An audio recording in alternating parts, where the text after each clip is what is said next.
In Westminster, Maryland, just a short way off Route 31, there sits a golf course community called Furnace Hills.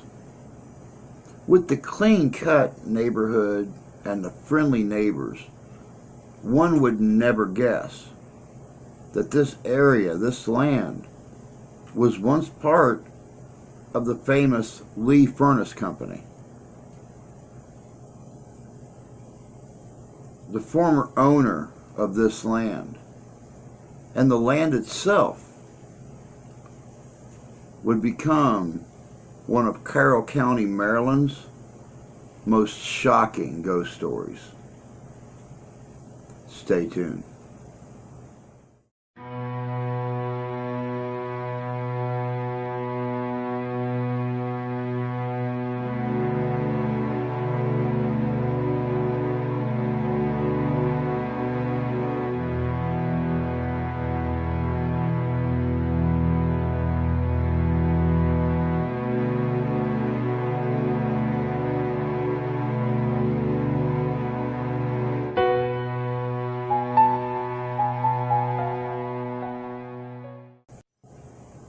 Legh Masters was born in 1717 in London.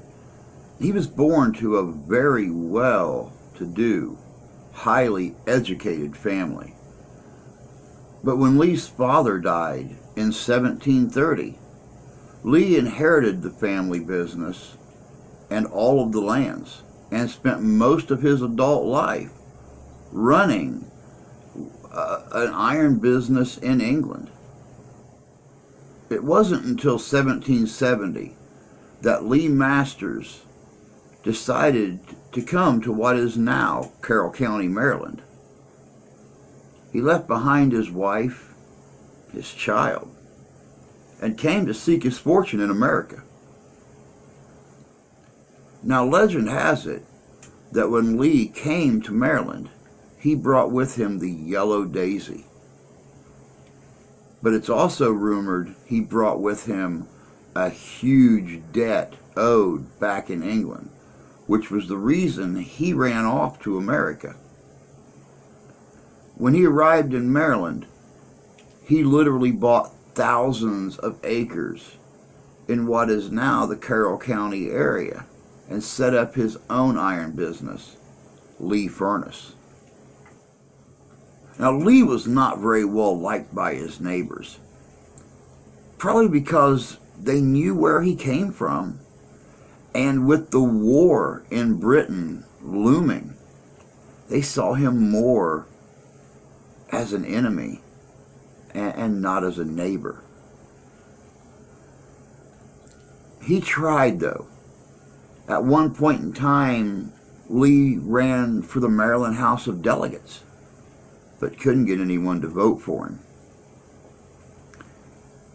And then people started to spread rumors about him that he was crazy. They said that he would run around the woods at night in a white sheet and jump out to scare passerbyers, yelling, "Stick stuck!"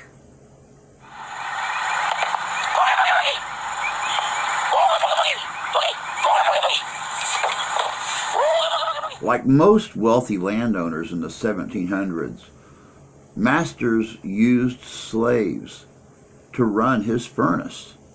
At one point in time, he owned over 50 slaves. And stories circulated of him being very cruel to his slaves. One slave in particular, named Sam, there were a lot of stories about. And depending upon who you talk to, those stories varied. One of the stories was that Masters was in love with Sam's wife, who rejected him. And this infuriated Sam. And Sam came after Masters to kill him with a shovel. In self-defense, Masters pushed Sam into the furnace burning him alive. Shortly after, Sam's wife and child came up missing as well. Now, when the Revolutionary War began in 1776, Masters feared for losing his land, mainly due to which side he chose to have allegiance with. If he chose allegiance to his home country, he was scared the Americans would take his land. And if he chose allegiance to his new home, he was scared the British soldiers would do the same. So he did what any immigrant would do. He fled the country. He went to the Bahamas, where he knew he'd be safe. Now, when Masters fled America, he left a friend, James Smith, in charge of Leigh Furnace. And due to the fear that Americans had over British immigrants at the time, Masters was not allowed to return to Leigh Furnace until 1782. When he returned, he had no money to his name, and he was very ill. So he spent the last remaining years of his life trying to rebuild Leigh Furnace and make it strong again. Because with the war, it had fallen into severe disrepair and was barely operating. He fought tooth and nail to bring back the luster of his great company, and spent the last years of his life trying to bring his wife and child to America. But he never succeeded. Now, Masters died on March 22nd, 1796, and was buried right there on the property at Leigh Furnace.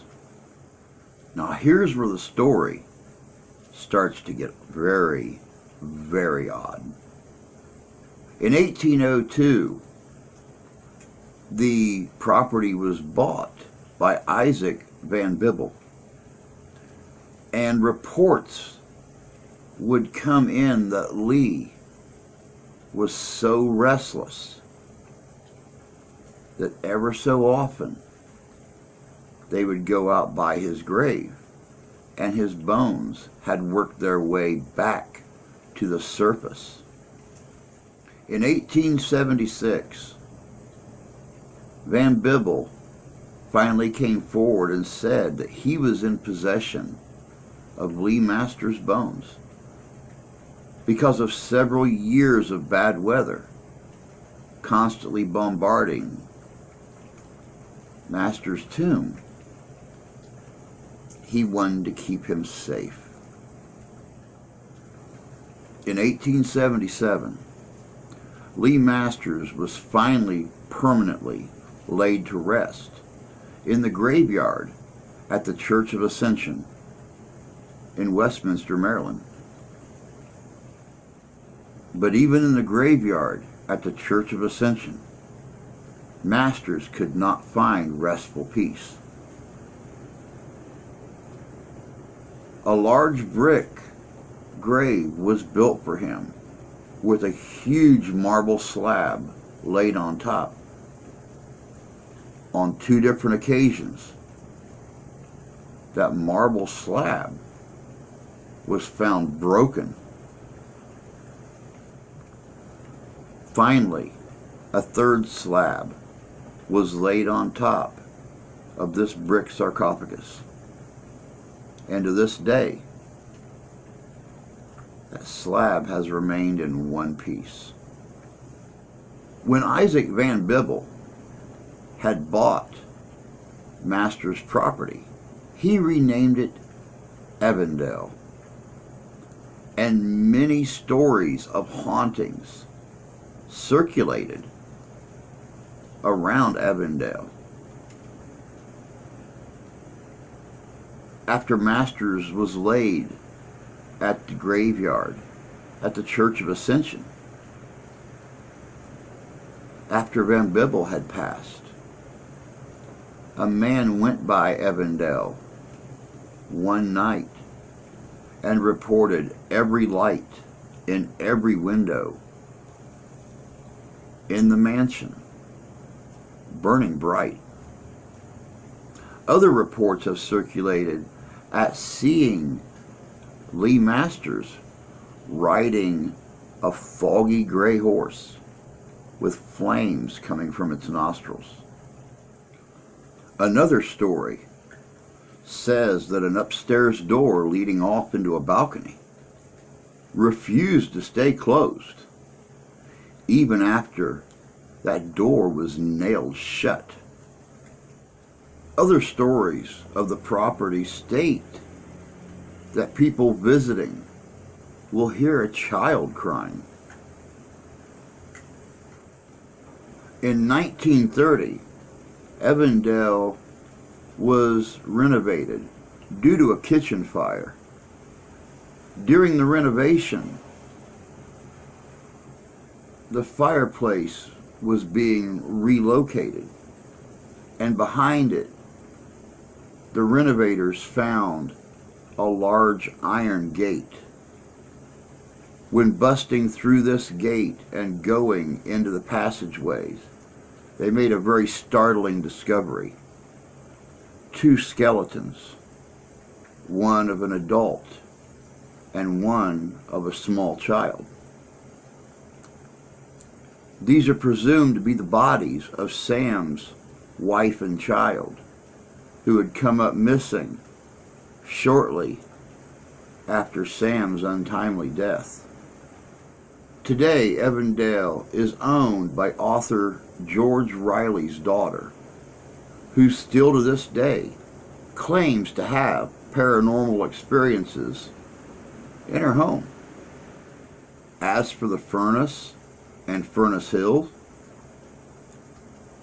stories circulate that Sam haunts that area due to his savage passing. And on occasion, people have reported seeing Legh Masters on the old property, also on that misty gray steed, with flames shooting from its nose, begging for forgiveness. People have also reported seeing Masters very close by his grave in the graveyard at the Church of Ascension. Now, during the winter of 2014-2015, that area of Westminster, Maryland, received an unusually high amount of snowfall. This extra weight on the old furnace caused it to collapse. It laid in shambles, and still people reported seeing and hearing Sam's spirit.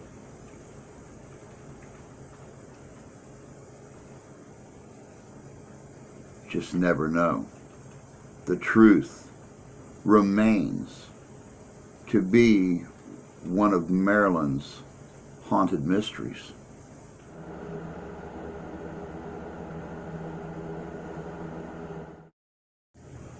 I'd like to thank Lee McGinnis, one of our family members on Living History Comes Alive and Living History's Mysteries, for pointing me in the direction of this story.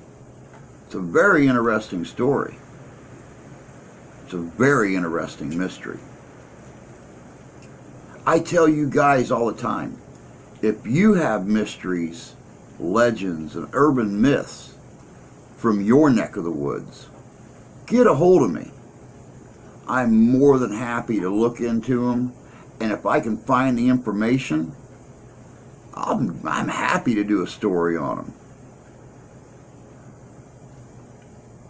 I'm all the time looking for new information sources and new stories to keep you entertained about our history and about the haunted history right here in America.